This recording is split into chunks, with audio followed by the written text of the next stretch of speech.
예, 안녕하십니까. 반갑습니다. 오늘 구속복음 21번째에는 신성한 성품에 참여함 라는 제목을 가지고 말씀드리겠습니다. 관련 성경 구절은 베드로후서 1장 4절입니다. 그 보배롭고 지극히 큰 약속을 우리에게 주사 이 약속으로 말미암아 너희가 정욕 때문에 세상에서 썩어질 것을 피하여 신성한 성품에 참여하는 자가 되게 하려 하시느니라. 예, 신의 성품에 참여하는 이제 사람에 대해서 베드로 사도가 베드로 후서에 이제 적은 내용입니다. 사람의 그 정욕을 피해가지고 신성한 성품에 참여하는 자가 이제 되게 하신다. 그 십자가에서 내려올 수 없는 그 예수 안에서 우리가 연합하고 우리가 일치된 삶을 살게 되면 우리는 정욕을 탐심을 이기게 되고 저절로 하나님이 부여하신 고유한 신성하고도 구별된 그런 성품을 우리가 분배하는 자가 되고 또 살아내게 됩니다. 그래서 이 신성한 성품을 신의 성품이라고 이렇게 번역해 있는 성경에도 많이 있는데 우리가 하나님이 된다는 것은 이제 피조물로서 말도 안 되는 이야기고 하나님이 부여하신 하나님이 우리 안에 내재적으로 부여하신 그런 이제 성품을 우리가 살아내고 이제 발휘하게 된다는 그런 뜻입니다. 맹자라는 동양 고전에 보면은 이 구절을 가지고 많은 선비들이나 유학자들이 자신의 수양의 토대로 삼는 글이 있는데 그 내용이 알인욕 존천리라는 말입니다. 알인욕이라는 것은 이제 사스러운 인간의 욕정을 누르거나 막아버리는 걸 말하고 존천리라는 말은 그 천리로부터 하나님이 주시는 그 이치를 이 마음 안에서 보존하고 살아 움직이게 한다는 그런 뜻입니다. 그래서 이제 의역을 하자면은 사스러운 인간의 욕심과 욕정을 수양으로 누르고 하늘로부터 받아는 이치와 그 마음을 졸리게 하는 살아있게 하는 이제 그런 내용이 되겠는데요. 그처럼 우리의 조상들 특히 이제 태계 이황 선생 같은 경우에 경공부를 했는 사람인데 이 경공부를 했는 그 책자들 중에 중요한 서책이 신경부주라는 책이 있습니다. 그 책은 이제 공자, 맹자 또 많은 유학자들이 수양을 하는 데서 주옥 같은 글들을 기감이 될 만한 그런 어록들을 모아내는 책을 진덕수라는 사람이 집대성한 그런 수양서입니다. 이것을 이황 선생은 4년인가 5년에 걸쳐가지고 집중적으로 그 책을 반복해서 읽고 자기로 체화시켜가지고 이태계 이황 선생의 독특한 경공부, 주자에 있어서도 경공부가 있었지만 태계는 우리나라의 경공부의 가장 최고봉이라 할 수 있죠. 거기에서 주일무적이다, 또 그 다음에 항성성이다, 그 다음에 마음을 수련한다, 뭐 정제 엄숙한다. 하여간 이런 모든 내용들이 어떤 거냐 그러면 이제 불가에서 그 자선을 할 때 그 성성하게 깨어있는 상태에서 잡념을 다 없애고 순수무잡의 상태에서 오랫동안 그 지속하게 되면 이제 자기의 본성이 살아서 나오게 되고, 그게 이제 천인합일, 사람과 하늘이 합일하는 경지에까지 가는 걸 이제 목표로 삼는데, 글쎄요, 하여간 그 어느 정도까지 됐는지는 모르지만 거기 후학들로부터 많은 사람들이 벼슬길에 오르고, 또 그 태계 선생은 수십 번에 가까울 만큼 이제 조정에 등용되었지만 또 이제 사양하고 내려와서 그 안동 거기 도산서원에 머물면서 많은 학인들과 이제 그 토론도 벌이고 경공부도 하고 또 후학들도 길러냈습니다. 그래서 이제 아린욕 존천리라는 이 말은 정말 이제 중요한 동양 철학에 있어서 마음 수양의 대표적인 내용이기도 합니다. 금강경에도 보면은 그 수보리와 부처님의 대화 내용을 이제 적어놓은 이제 글인데 상당히 내용이 어렵습니다만은 제 나름대로 언뜻 한번 훑어보기에 중생의 그 번뇌와 망상들을 어떻게 항복기심, 그 마음을 환복받을 수 있느냐고 이제 그 비기를 부처님께 수보리라는 그 제자가 물었을 때 부처님은 이렇게 이야기합니다. 표면상으로는 뭐하고 이렇게 하지만 거기서 중요한 문구가 하나 있는데요. 발안욕따라 삼약삼불이. 그러니까 이제 안욕따라 삼약삼불이라는 것은 무상정등각, 더 이상 높음이 없는 그 정등각, 각성을 말하는데 그 더 이상 높을 수 없는 최고의 깨달음이라는 뜻이죠. 최고의 그 깨달음의 상태의 마음을 발휘하다 보면 가장 좋은 마음을 발휘하다 보면 이제 번뇌가 자동으로 없어진다는 거죠. 예, 그 말이 제게 이제 기억이 되어 있는데요. 이제 그것은 제가 이제 그 말을 어떻게 알았나 그러면은 십자가에서 내려올 수 없는 그리스도 예수 안에 그 마음이 성경뿐만이 아니라 예수님에서 드러나는 그 중에 가장 훌륭하고 탁월한 것이 제 안에서 체험되었기 때문입니다. 그래서 이제 그 건강경이 풀리게 된 거죠. 그래서 가장 좋은 것, 가장 높은 깨달음의 상태를 발휘하고 살아내게 되면 저절로 부수적이고 비본질적인 것은 저절로 염두에도 없는 상태가 되어버린다는 것입니다. 원래 그렇지 않습니까? 내가 사실 알고 봤더니만 엄청난 갑부의 아들이었는데 바깥에 거지 생활을 평생을 하다가 집에 돌아왔다고 칩시다.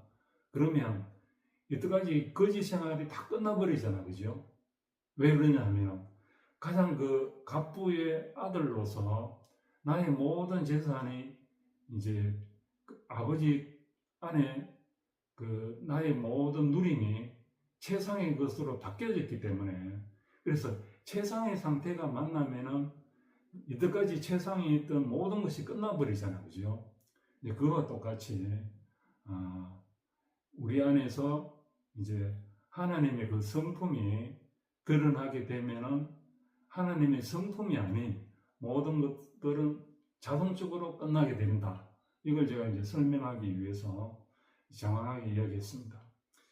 노자의 도덕경에도 그 노자가 국경 수비 대장이 이렇게 글을 제발 좀 써달라, 기감에 될 만한 글을 써달라 해가지고 5천자를 남기는 게 이제 도덕경인데, 그 도덕경에 있어서 세 가지 보물이 있다고 이제 노자는 그 국경 수비 대장에게 이야기를 했습니다.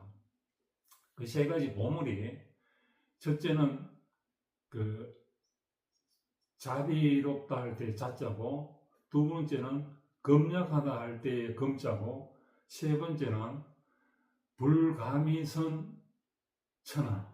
그러니까 천하보다 감이 앞서지 않는다. 감이 앞서지 않는다. 불감이선 천하. 그러니까 노자에 있어서도 가장 중요한 것은 그 자비의 마음이 가장 보물 중에 보물이 있는데, 그 마음이 흐르고 나면 이제 그 무의자연의 그 마음과 이제 합치되는 거라고 이렇게 봐도 무방할 정도로 가장 좋은 마음이 자비고 사랑이고, 이것이 나오면은 이제 그렇지 못한 마음은 저절로 끝나지 않습니까? 그죠? 그래서 이제 이야기를 모아서 십자가에서 내려올 수 없는 이 예수의 마음은 도대체 어떤 것인가? 하나님의 온전한 형상으로서 가장 놀랍고 압도적으로 존귀할 만한 존귀함이 흐르고, 또 영광스러움이 흐르고, 이 성품의 보물 창고에서 자기 자신의 온갖 보물들을 다 열어제친 것과 같기 때문에 탁월한 그리스도의 능력과 덕목들을, 미덕들을 끊임없이 쏟아내는 보화 창고가 되는 것입니다. 놀랍지 않습니까? 선악과 안에서의 미덕은 끝나야 되고 위선일 수가 있지만, 십자가 예수로 말미암은 이 구속 복음 안에서의 미덕과 아르테, 가장 탁월한 덕은 기이한 빛으로 어두운 데서 우리를 불러내서 빛 가운데 기이한 빛으로서 아름다운 덕을 선포하게 하려 하십니다. 이렇게 이제 베드로전서에 이제 나왔는데, 정말로 놀라운 빛인 것입니다. 그 빛이 체험을 했는 사람은 정말 예수님의 중심 안에, 핵심 안에 들어가는 사람이고, 이것이 자기 안으로 알아지지 못한 사람들은 사실은 구속 복음 바깥에 있는 것입니다. 그래서 문턱 안에 들어가야 사랑방까지 들어가지 않겠습니까? 또 사랑방에 머물러도 안 되고, 또 창고에, 또 집간에 머물러도 안 되고, 헛간에 머물러도 안 되고, 가족들이 사는 그런 이제 마곡간 같은 데 머물러도 안 되고, 안방까지 들어가야 그 집에 있는 모든 보화들이 다 있듯이, 구속 복음 안에도 이제 안방이 있다고 제 나름대로 설정을 해서 이야기를 드리는데, 그 안방 안에 들어가면 온갖 보물과 보석과 재물들이 가득 넘치게 되는 것입니다. 그것이 바로 신의 신성한 성품에 참여하는 상태가 되는 것입니다. 이 신성한 성품이 우리 안에서 이제 드러나는 그 이유는 하나님과 사람이 십자가에서 내려올 수 없는 그 자리에서 연합하기 때문이고, 일치하기 때문이고, 이제 하나님과 사람이 연합된 상태를 그리스도로 하잖아요. 그 그리스도에 있는 그 항목들이, 그리스도 안에서 비춰지는 그 항목들이 바울의 표현에 의하면 신성에 충만한 육체로 거하는 한 인격이고, 그 안에 지식과 지혜의 온갖 보화들이 다 감추어져 있다고 이야기했습니다. 놀랍지 않습니까?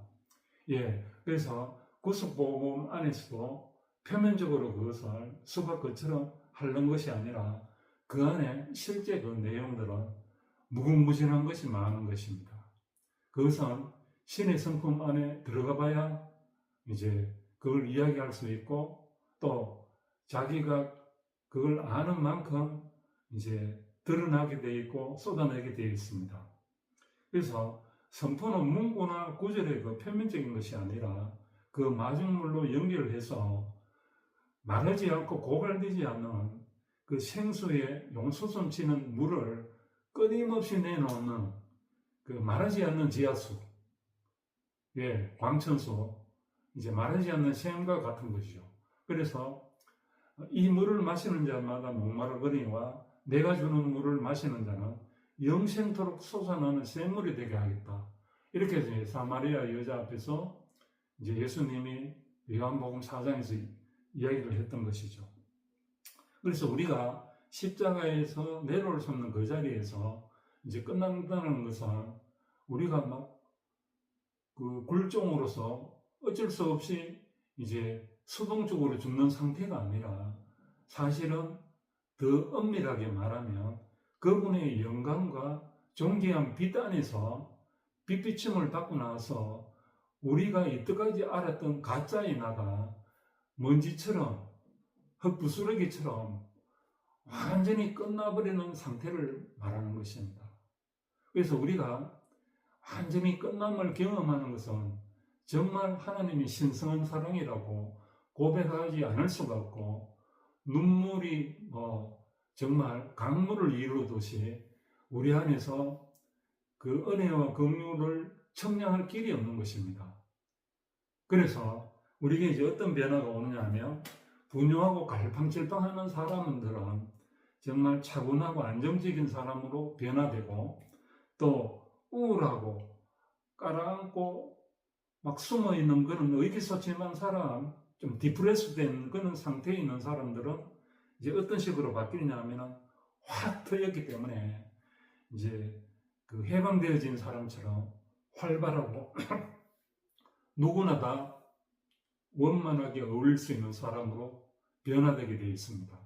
그래서 이는 변화가 분명히 없이 말로만 이렇게 표면적으로 문구를 말하는 그런 종교인이 되어서는 우리가 그 사람을 신뢰할 수도 없고 그 사람이나 다른 사람을 변화시킬 수도 없습니다. 예, 그래서 그 십자가에서 내려올 수 없는 이 그 그리스도 예수 안에, 인격 안에 우리가 일치하게 되고 한 체험 안에서 우리가 연합하게 되면 그 안에 하나님과 사람의 완전한 연합, 또 신성한 성품에 그 참여하는 사람으로서 이제 하나의 등급이 달라지게 되는 거죠. 그래서 우리가 그 이생뿐이면 우리가 참 불쌍한 자로 돼 이생뿐만이 아니라 등급이 다른 데서 우리는 보다 더 업그레이드 된 상태에서 살게 된 것이고, 우리가 세상에 제한받지 않을 수는 없지만 이 제한된 것만으로 우리가 이제 이렇게 흔들리고 저렇게 흔들리고 휘말리지 않는 사람으로 살게 되는 거죠.